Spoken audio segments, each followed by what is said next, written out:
Onder het thema Terug naar Kapel in het decor van de Kapelse Revue, die het afgelopen jaar plaatsvond, werd de nieuwe prins van Panningen onthuld. De laatste prins van Pillemaas die nog niet bekend is. Robert Leijsink werd uiteindelijk uitgeroepen als nieuwe prins van de Kuus het Kapel met Remco Litjes als adjudant. Robert is 37 jaar en getrouwd met de van oorsprong Engelse Amanda. Samen hebben ze 3 kinderen, Thomas, Philip en Jack.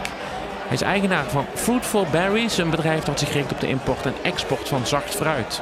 Remco woont samen met Linda en hun 2 kinderen, Zoe en Vic. Hij is eigenaar van Limburgse bouwmaterialen met onder andere een vestiging in Panningen.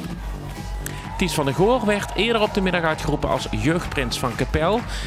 Hij wordt tijdens de vastelovend ondersteund door zijn adjudanten Gip Kovacs en Rens Neesen.